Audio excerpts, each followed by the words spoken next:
अब जब FIR launch हो गई, उसके बाद इन्वेस्टिगेशन स्टार्ट हुई, तो इन्वेस्टिगेशन के दौरान अगर कॉग्निजेबल ऑफेंस है तो इमीडिएटली पुलिस ऑफिसर जो है वो अरेस्ट की तरफ जाएगा। जो कि अरेस्ट कैसे करना है, पुलिस की पावर्स हैं वो सेक्शन 46 से ऑनवर्ड 54 सीआरपीसी में प्रोवाइडेड है कि अरेस्ट कैसे किया जाएगा, अरेस्ट करने के बाद उसको सर्च कैसे किया जाएगा, जो सर्च उससे जो उसकी पॉकेट से जो कुछ सामान निकलेगा उसको कैसे मिसल पे लाना है, फिर उसके बाद जो है उसको अगर फॉर एग्जांपल वो भाग जाए या भागने की कोशिश करे तो तब क्या उसने मैयर टेकअप करने हैं पुलिस वालों ने। अगर कोई फीमेल है तो उसके साथ जो है वो कैसे लेडी पुलिस जो है वो अल्टीमेट जो है वो उसकी रिस्पेक्ट और मॉडेस्टी का ख्याल रखते हुए उसको सर्च किया जाएगा। और अगर रेप के विक्टिम हैं या फॉर एग्जांपल अननेचुरल ऑफेंसेस तो उसके लिए not below the rank of ASP जो है वो इन्वेस्टिगेशन करेगा। ये उसमें प्रोवाइडेड है 46 से ऑनवर्ड। अब नेक्स्ट अगर आप आ जाएं, जब ये हो गया सारा मामला, तो जब वो अरेस्ट हो गया, अब अरेस्ट होने से पहले एफआईआर हुई है। जो ही एफआईआर हुई तो अक्यूज्ड के पास जो ही उसको पता चला कि मेरे खिलाफ एफआईआर हो गई है, तो अक्यूज्ड के पास राइट आ जाएगा कि वो प्री अरेस्ट बेल में जा सकता है।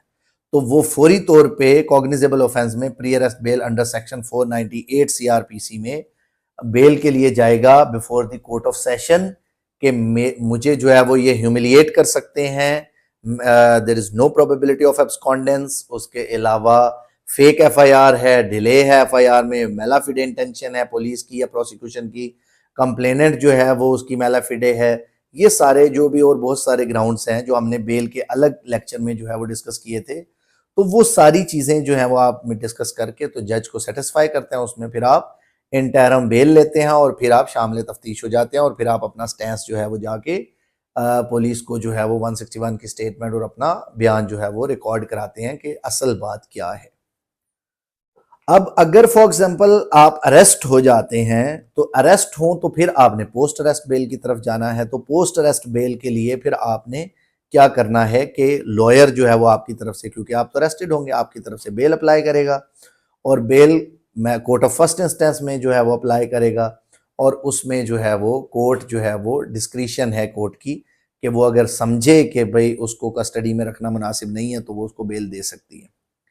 अब आ जाते हैं हम जब अरेस्ट पे हुआ। जब अरेस्ट हो गया तो अरेस्ट होने के बाद फौरी तौर पे police officer with in 24 hours उसको पेश करेगा बिफोर द एरिया मैजिस्ट्रेट। और जो ही वो पेश करेगा तो एरिया मैजिस्ट्रेट क्या करेगा, और वो पुलिस वाला एरिया मैजिस्ट्रेट से उसकी फिजिकल कस्टडी जो है वो फिजिकल रिमांड जो है वो कोशिश करेगा, जो कि मैक्सिमम हो सकता है 15